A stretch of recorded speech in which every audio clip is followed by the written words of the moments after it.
Hola a todos, a todas, bienvenidas de nuevo a nuestras clases de Principio de Derecho Constitucional y Derechos Humanos.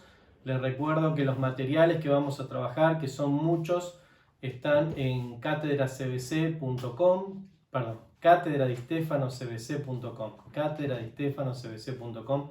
Ese es nuestro blog, ahí tienen toda la información. Este PowerPoint que me va a acompañar está ahí, un montón de materiales que les voy a ir contando a lo largo de la clase de hoy. Hoy vamos a hablar de supremacía y control constitucional. Dos temas muy importantes que los tenemos divididos en la unidad 4 en dos momentos distintos para que tengan los materiales mejor clasificados. Empezamos con supremacía. Decimos que la Constitución Nacional es la norma máxima, la norma suprema. Y a partir de ese concepto es que informamos que es la Constitución Nacional el límite al sistema jurídico normativo que tiene nuestro país. La Constitución Nacional se ubica en la cima de la pirámide de normas y justamente es la que marca un límite positivo y un límite negativo al desarrollo de ese sistema normativo jurídico que se aplica en el territorio argentino. Decimos que es un límite positivo porque construye a partir de él, a partir de ella, a partir de la Constitución Nacional, de los mandatos que expresa la Constitución Nacional, el sistema jurídico. Un derecho que se expresa en la Constitución Nacional, por ejemplo, en la jornada de trabajo limitada, implica una orden al sistema jurídico legislativo, en este caso al Poder Legislativo Nacional, para que reglamente justamente el tiempo de jornada de trabajo. Y así cada uno de los mandamientos políticos que se establecen en la Constitución Nacional informan al sistema político, informan al sistema legislativo y crean un sistema de derechos que justamente permita el ejercicio del derecho establecido en la Constitución Nacional. Positivo, a partir de la Constitución, el mandato legal para sancionar normas que permitan justamente el ejercicio regular del derecho contemplado en la Constitución Nacional. Pero al mismo tiempo lo podemos ver como un límite negativo, porque justamente ese ejercicio legislativo, esa regulación que va a surgir, va a tener el límite de lo que establezca la propia Constitución Nacional. Porque la Constitución Nacional es la que ejerce la supremacía legal. Todo aquello que exceda el mandato constitucional, que contraríe el mandato constitucional, será justamente reputado como inconstitucional y por tanto nulo e inválido, como vamos a ver más adelante.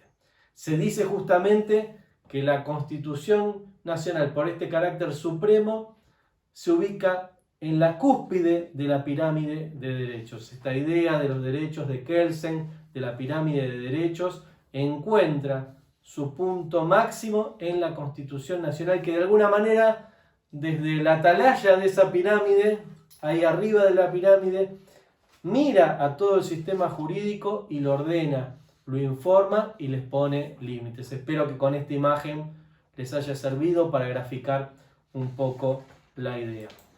¿En dónde encontramos el principio de supremacía de la Constitución? Bueno, por supuesto, en la propia Constitución Nacional. Recordamos que la Constitución Nacional justamente es el acuerdo político que se transcribe como un acuerdo jurídico y que le da sentido y norma genérica al conjunto del sistema jurídico de un país determinado. El artículo 31 de la Constitución Nacional, lo leemos porque es clave, dice: esta Constitución, las leyes de la nación que en consecuencia se dicten por el Congreso y los tratados con las potencias extranjeras son la ley suprema de la nación. Son la ley suprema de la nación. La Constitución Nacional, los tratados internacionales que son parte de la Constitución Nacional, los tratados con potencias extranjeras, las leyes nacionales, las constituciones provinciales, las leyes provinciales, los decretos del Poder Ejecutivo, la resolución del Poder Ejecutivo, y ahí vamos conformando la pirámide de derechos, la pirámide normativa, y en la punta la Constitución Nacional como norma suprema. El artículo 28 de la Constitución Nacional justamente establece el mandato negativo que les estaba diciendo hace un rato. Dice que los principios, garantías y derechos reconocidos en la Constitución no pueden ser alterados por las leyes que reglamentan su ejercicio.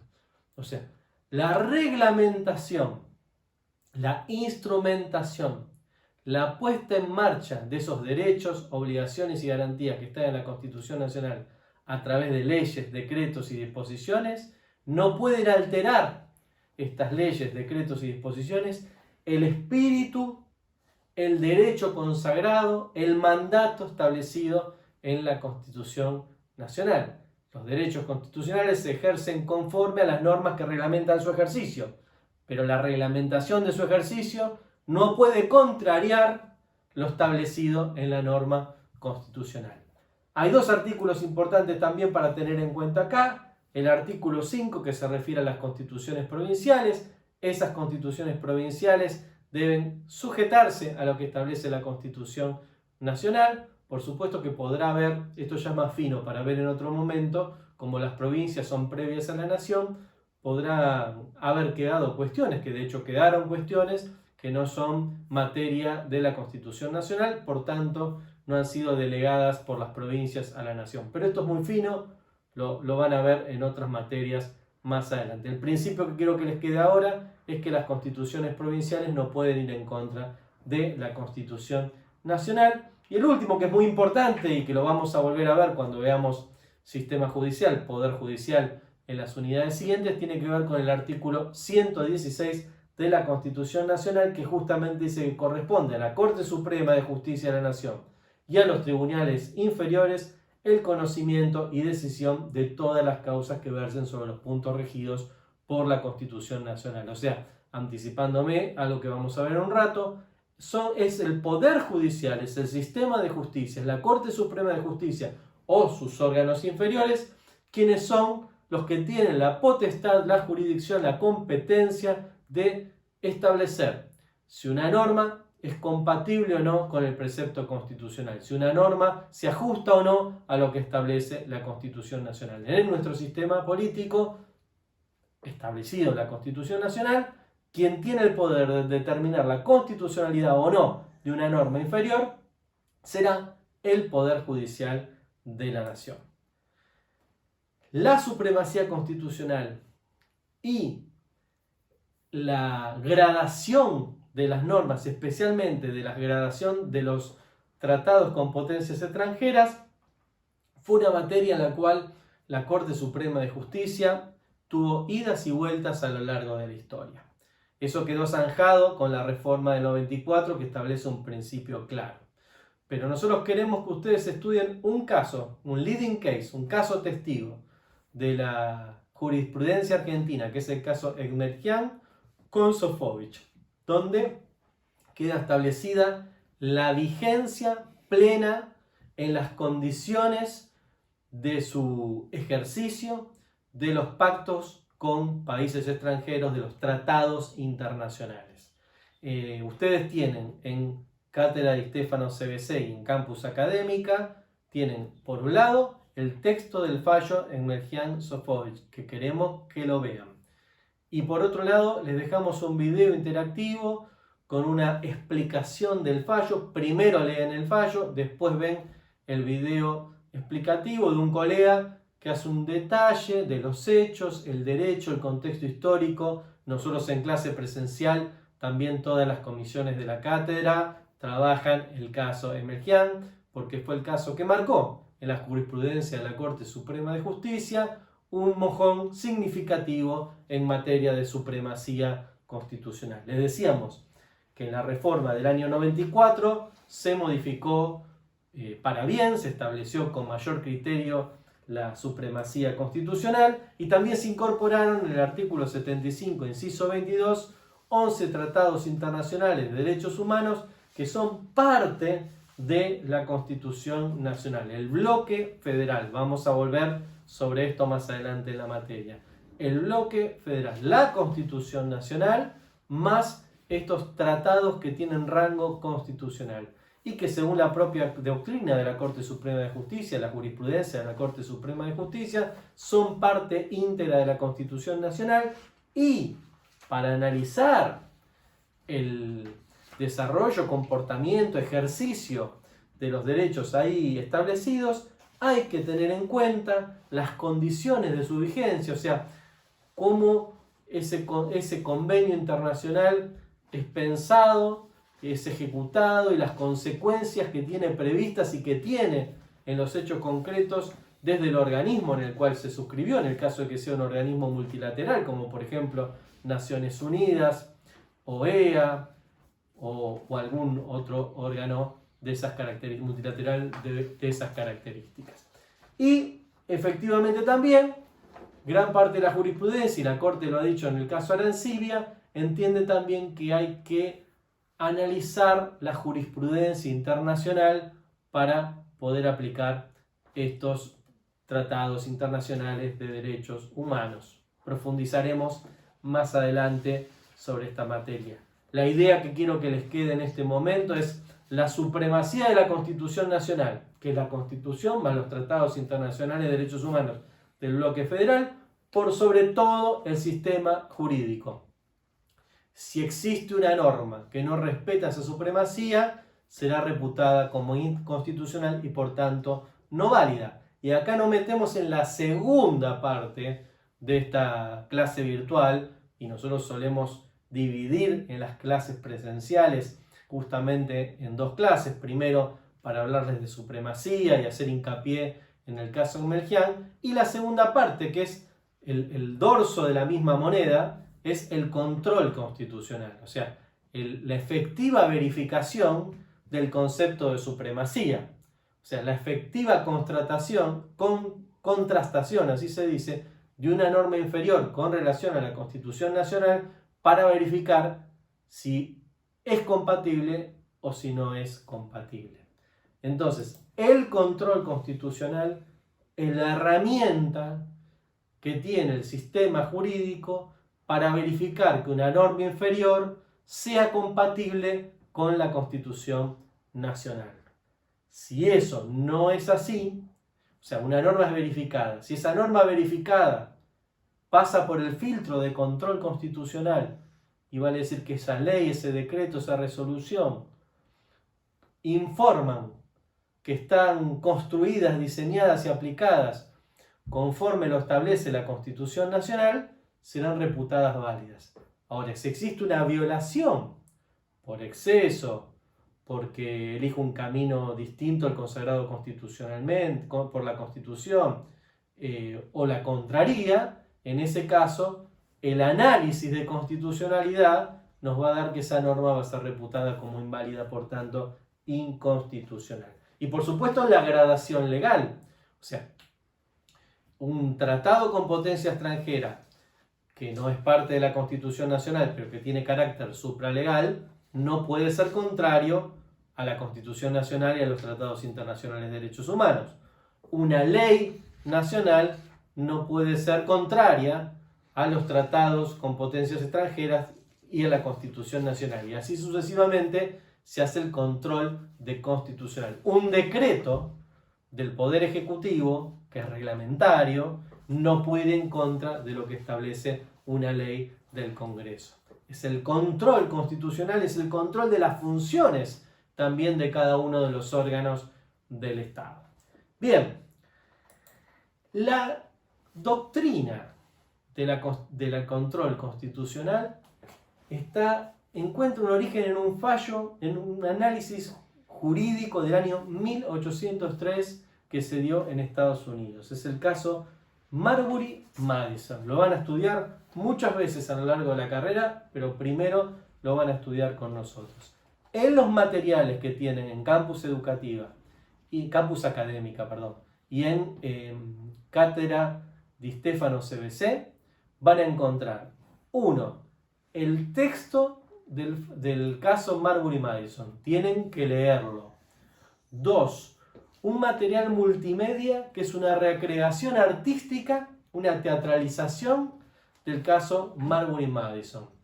Y 3, van a encontrar también un material multimedia un poco más didáctico que también concentra cuáles son los aspectos más positivos de la sentencia de la Corte Suprema de Estados Unidos que sienta la jurisprudencia, el leading case, el caso testigo, el caso ejemplar en materia de control constitucional, y que esa doctrina ha permeado todo el sistema constitucional y continental de justicia y por supuesto también el sistema argentino, siendo Estados Unidos un sistema regido por el common law, pero es tan importante esa doctrina que llega hasta nuestros días. Un ejercicio es, y ustedes tienen una guía para analizar, estudiar el caso Marbury Madison, donde van a ver efectivamente que es el poder ejecutivo en el balance de poderes propio del republicanismo quien tiene la facultad de controlar que los actos dictados por otros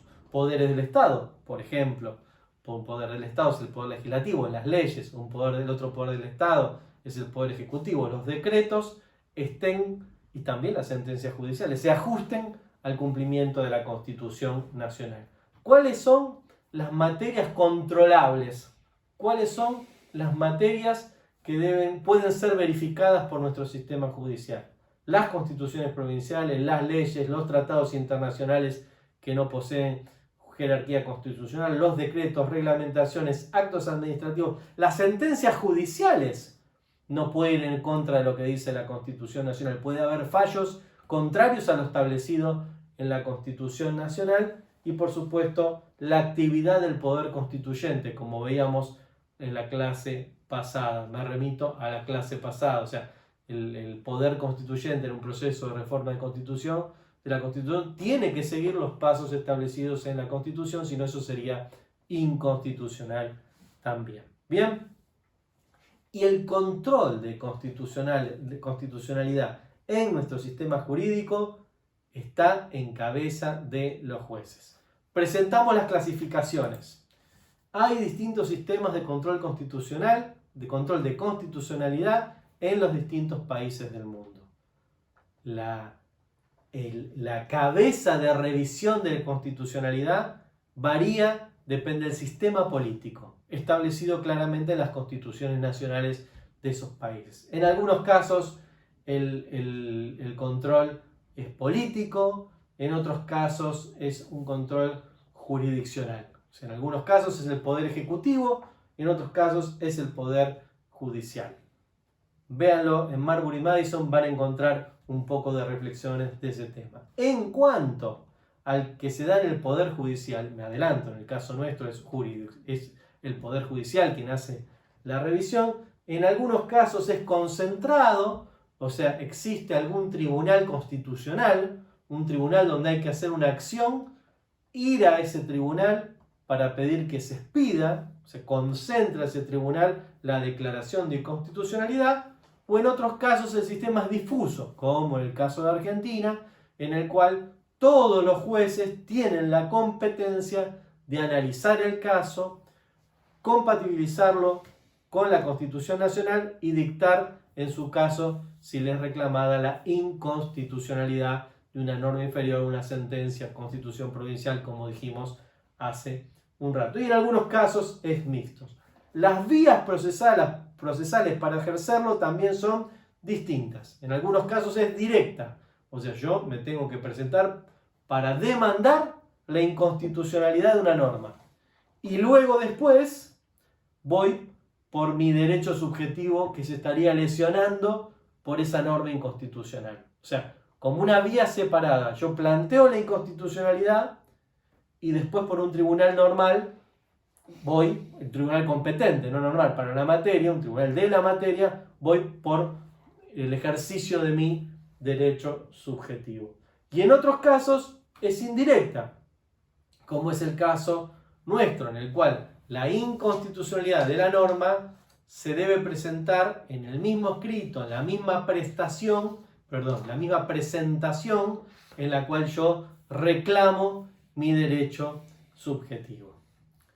¿Ven? Distintos sistemas que están dando vuelta. En la Argentina, efectivamente, el control de constitucionalidad es el mecanismo mediante se mantiene la supremacía de la Constitución y lo ejercen los jueces. Cuando un juez declara la inconstitucionalidad de una norma, en el sistema argentino la norma continúa con su vigencia. O sea, será reputada inconstitucional, será decidida inconstitucional por una sentencia judicial para ese caso, pero la norma seguirá vigente para otros casos. No es que se deroga la ley, el decreto o la resolución, sino que mantiene su vigencia. Solamente no va a mantener su vigencia, solamente va a ser nula por ser declarada inconstitucional para el caso que está en análisis judicial. Se dice, ahora bien, en algunos casos, esa sentencia de inconstitucionalidad, esa declaración de inconstitucionalidad de la norma, cuando se trata de casos líderes, testigos, leading case, casos que afectan a una gran cantidad de personas, y esa declaración de inconstitucionalidad es declarada por los órganos judiciales superiores, por ejemplo, la Corte Suprema de Justicia de la Nación, si bien los órganos inferiores no tienen la obligación de darle cumplimiento, sí tiene un peso específico sustantivo, superlativo, muy importante, porque la Corte, si bien va cambiando la jurisprudencia, eso no se hace de la noche a la mañana, y en general cuando se dicta una sentencia sobre un caso de alta relevancia, esa jurisprudencia de la Corte Suprema de Justicia se va a mantener pacífica, así se dice, concordante, por un tiempo importante. Tendrá que pasar un acontecimiento también importante para que varíe la jurisprudencia de la Corte o cambiar la composición de la Corte en forma significativa.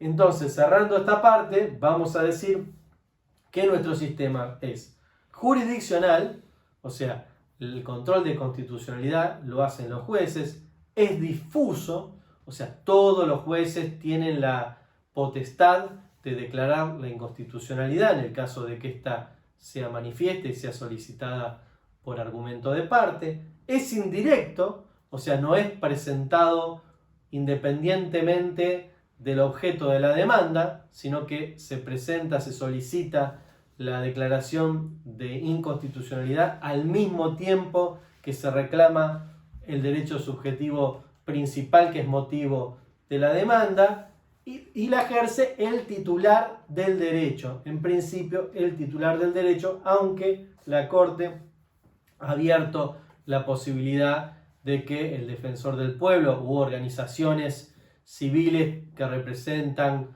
colectivos y que son representativas de un conjunto de personas de la sociedad puedan ejercer ese derecho en representación de un grupo colectivo.